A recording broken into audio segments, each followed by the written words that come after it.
নদীর পাশে শাহজাদপুর, আর এই অংশটা ছিল পাবনার বেড়া উপজেলার ডাকবাংলো।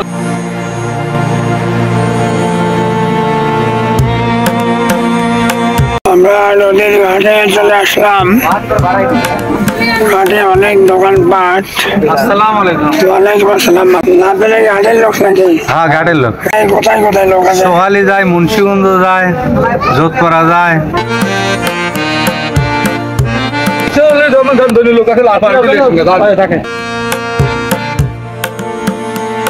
ভাই আমি যাচ্ছি সোহালি ভাই। এটা হলো ঘোড়াসাগর নদী, এটা ডাকবাংলো ঘাট। এই ঘাট পার হয়ে যে নৌকা চলে যাবে ওপাশে। আর আপনারা কোথায় যাবেন ভাই? জামিনটা সোহালি সোহালি।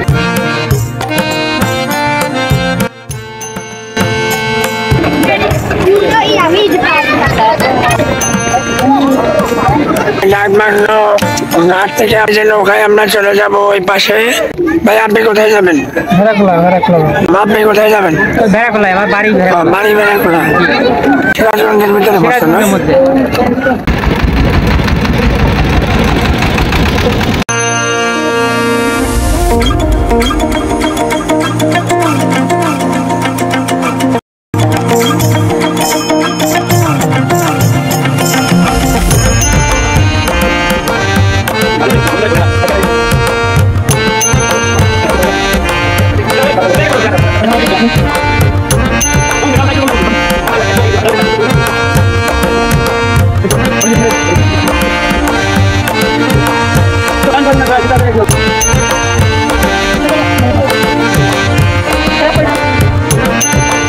আপনারা বন্ধু নাকি? বন্ধু ভাই, দুই ভাই।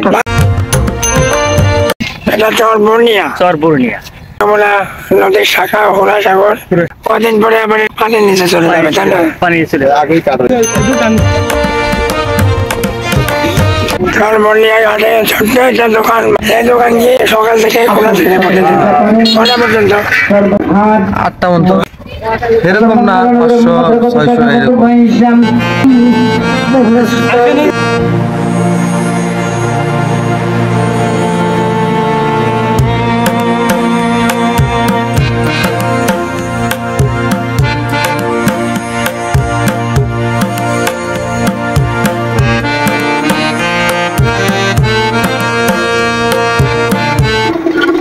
চরবুর্নিয়া ঘাট থেকে আমরা চলে যাচ্ছি সেই আন্ধারমানি। আপনাদেরকে আমরা আন্ধারমানি গ্রামের পরিবেশ এবং প্রকৃতি এগুলো দেখানোর চেষ্টা করব। আমরা চরবুর্নিয়া ঘাট থেকে চলে আসলাম আন্ধারমানি গ্রামে। এটা আমাদের হলো ঘাট, আন্দারমানিক ঘাট। ঘাটের উপরে সামান্য কিছু দোকানপাট, তাই তো? এই সামান্য